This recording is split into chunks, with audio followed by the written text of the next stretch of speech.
India में 1920 में हिंदुत्व की मूवमेंट चली, 1925 में आरएसएस बनी। जब पहली दफा आइन और कॉन्स्टिट्यूशन जब ड्राफ्ट हो रहा था तो उस वक्त आरएसएस ने कहा हम इसमें शामिल नहीं हो सकते, क्योंकि वो don't believe in the territorial jurisdiction of a state. हम ये नहीं कहते, हम ये मानते ही नहीं है कि एक आदमी जहां पैदा होता है वहां का नेशनल नहीं, ये हक सिर्फ हिंदुओं का है। उन्होंने शामिल नहीं हुए, उन्होंने बाकायदा मूवमेंट चलाई। पिछले साल उनको राज्यसभा में, लोकसभा में 2/3 मेजॉरिटी मिली। उनको 50 मुख्तलिफ स्टेट्स जो थी, उनसे ज्यादा जो थी, उनके अंदर उनकी हुकूमत बनी। अब वो इस काबिल हो गए कि वो सेकुलर आइन को बदल के उसको प्योर हिंदू आइन बना सके, लेकिन नहीं बना सकते। क्यों? तीन बुनियादी, मैं आखिरी बात करता हूं साहब, 3 बुनियादी फैसले थे कि जो कि सुप्रीम कोर्ट के मौजूद थे। पहला फैसला था उनका 73 में उन्होंने 73 में दिया था, और उस फैसले में उन्होंने कहा था कि 368 जो है वो जो कॉन्स्टिट्यूशन की आपने बनाई है कि आप आइन की अमेंडमेंट जो है उसको नहीं आप देख सकते, उसको भी उन्होंने उड़ा के रख दिया। अच्छा, दूसरा जो फैसला, जो अहम तरीन फैसला है, जो रिसेंट आया है, और वो 2015 का जो फैसला आया है, वो बड़ा कमाल फैसला है। और उसमें उन्होंने, उस फैसले के अंदर उन्होंने ये कहा कि आपने ये जो 4 और 5 अमेंडमेंट की हैं 124 के अंदर, ये जो 4 और 5 की अमेंडमेंट है जिसमें आपने ये कहा है कि अदलिया की पोस्टिंग, ट्रांसफर, जजेस की ये आप बुनियादी ढांचे के खिलाफ हैं।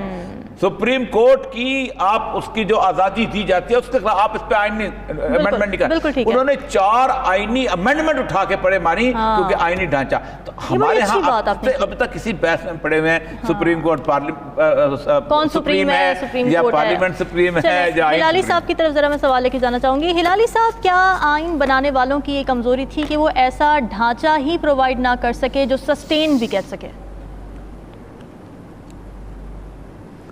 देखिए, मेरे ख्याल में जो कॉन्स्टिट्यूशन जो भी लोग बनाते हैं वो कॉन्स्टिट्यूशन तब्दीली आती रहती है, इसलिए सोसाइटी तब्दील हो रहा है। और एक ज़माने के ट्रूथ जो हैं, कुछ ट्रूथ्स हैं एवर लास्टिंग हैं, मगर कुछ ये जो हैं वो टेम्पर होते जाते हैं, वो और भी ट्रूथफुल बन जाते हैं, और सम जो हैं दे लूज देयर रेलेवेंस। देखिए, तो कॉन्स्टिट्यूशन एक डायनामिक इंस्टीट्यूशन है और एक डायनामिक क्रीचर है, उसको बदलना चाहिए। और जैसे लोग इलेक्ट होते हैं, सोसाइटी चेंज होते हैं, वो रिफ्लेक्ट करता है। सही। ज़रूर कुछ ऐसी चीज़ें हैं जो बिल्कुल बुनियाद हों, मगर मैं विद रिगार्ड टू जो आजकल जो ये हो रहा है, मुझे आप एक चीज़ बताएं, इतना इस मुल्क में इस वक्त शदीद किस्म की जंग है, किसी जज ने या किसी बेंच ने अभी तक कहा है कि कॉन्स्टिट्यूशन ऑफ पाकिस्तान इजाज़त देता है 90 दिन से ज़्यादा इलेक्शन ले जाने के लिए? कोई नहीं। तो फिर आप सोचेंगे कि वजह क्या है फिर भाई? अच्छा, और अगर भी लोग ले जाना चाहते हैं और आर्ग्यू करना चाहते हैं, डिस्प्यूट करना चाहते हैं, तो मुझे बताएं, क्या सुप्रीम कोर्ट के जजेस को इस डिस्प्यूट में शरीक होना चाहिए? अब देखिए, मैं आपको, और अगर अगर शरीक होना चाहते हैं with a view to what? With a view के बढ़ाएं इन फासला जो है लोगों के दरमियान, या कम करें, एग्रीवेट करें प्रॉब्लम को, कि डिफरेंसेस को मॉडरेट करें?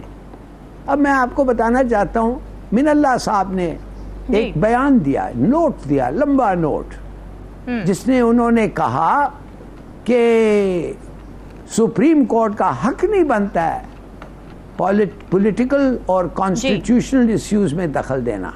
बिल्कुल।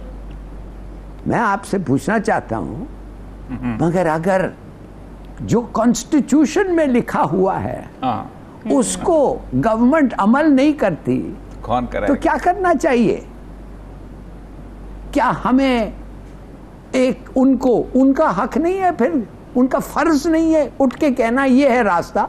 शायद आप उतर गए हैं थोड़ा सा, ये है रास्ता, ये है आइन।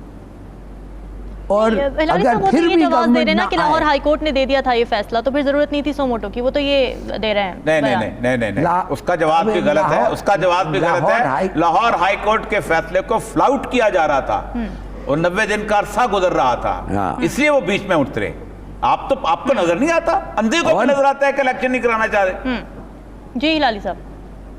और लाहौर हाई कोर्ट ने, ये सुप्रीम कोर्ट की मैं बात कर रहा हूँ, it is the bigger, it is the higher court. दूसरी बात ये है कि ये कैसे हो सकता है कि आप कहते हैं चलो मैम मान गए, इसलिए कोई बेंच और कोई जज ने ये नहीं कहा था कि आपको 90 दिन से ज्यादा इलेक्शन होल्ड कर सकते। बिल्कुल। चलो आप मान गए, मगर फिर जब आपका ये फर्ज आता है आप कहते हैं पैसे खत्म हो गए।